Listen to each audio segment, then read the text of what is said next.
beginning the first stage of my journey from London St Pancras to Paris. I'm going from London to Portugal by train and coach, stopping off at various places along the way. I try to keep flying to a minimum because it's bad for the planet, so when I go on holiday, I holiday a lot in Europe, and when I travel, I try and travel by train and coach. I arrived at Paris Gare du Nord via Eurostar. I didn't really think to record any video or to take any pictures because I didn't think about how the travel vlog was going to be set up. I also was looking for the person I was going to be meeting up with. So my language partner told me something that I didn't really appreciate. Paris Gare du Nord is one of the busiest stations in Europe. In 2015, Gare du Nord saw more than 700,000 passengers per day.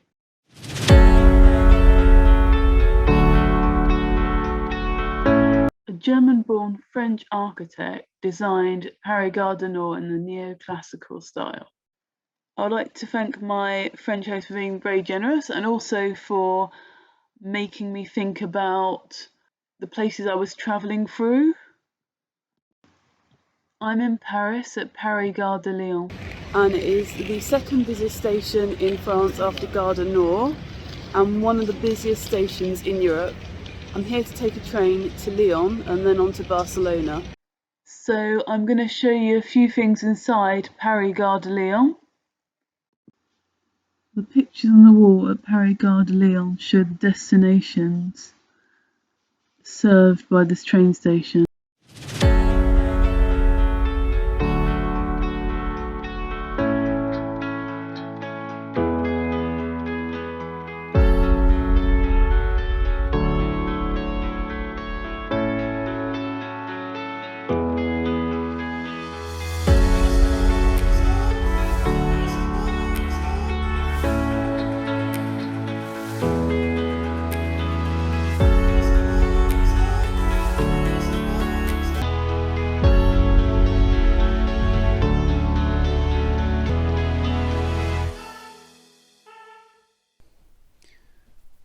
Located in Paris Gare de Lyon station is Le Train Bleu, a famous restaurant decorated by well-known artists and frequented by numerous celebrities.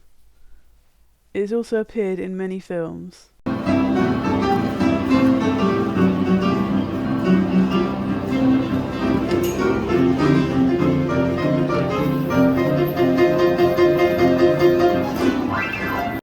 On the train from Lyon to Barcelona, I saw something I really wasn't expecting: pink flamingos. My long-suffering Russian teacher generously offered to show me around Barcelona.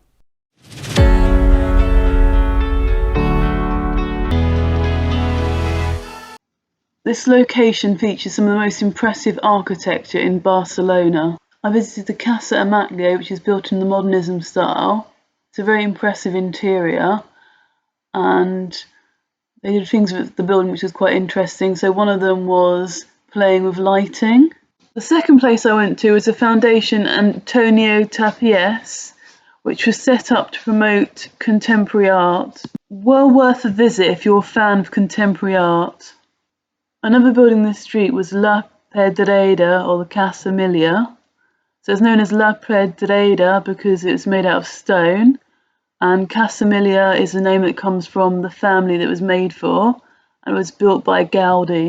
In conclusion, there's some really stunning architecture in Barcelona. I would definitely go back to see more of it.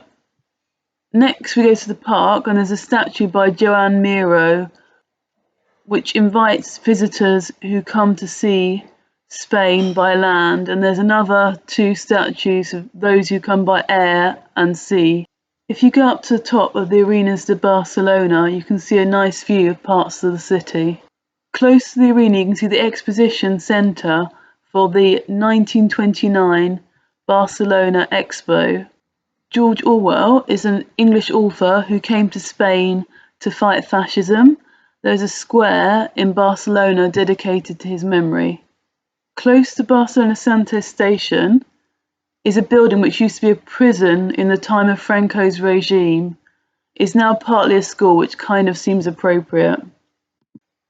Incidentally, Franco is the reason why Spain is in a different time zone from the UK. Franco changed the clocks to align with Nazi Germany, and they were never changed back. From Barcelona I went to Madrid. In the departure section of Madrid train station are an amazing selection of plants, which I might have missed had my Russian teacher not told me about them. The first stop was the Reina Sofia. It's an art gallery, it has loads to see. Hugely diverse, so it has everything from paintings to advertisements to protest art to video, and it gives you a huge amount of food for thought, and it's a definite must-see if you go to Madrid and you love art.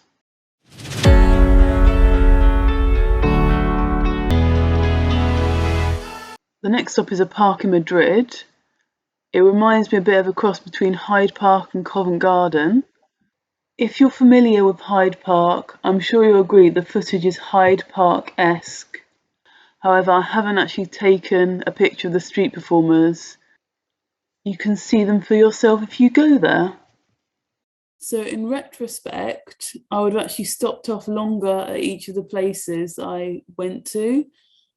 One, because there's a lot to see, but two, because it would have given me a bit more time to relax.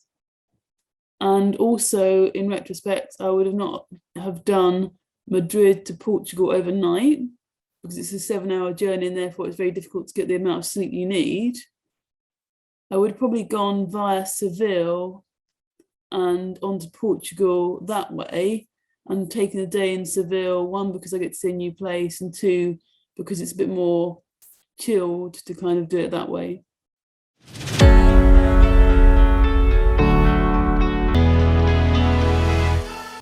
Lisbon Orient train station was designed by a Spanish architect who takes his inspiration from nature.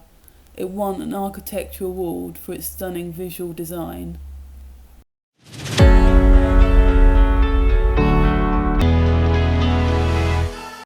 The Algarve has an Arab influence in its food, slightly in the buildings, and linguistically. So the word al means the in Arabic, and Algarve is the west. A place my sister and I visited in the Algarve was the castle of Silvish, which is one of the best preserved Moorish fortifications in Portugal. Another notable thing about the Algarve, and indeed Portugal, is that there are a lot of storks nesting in various places, and this is because storks are protected in Portugal.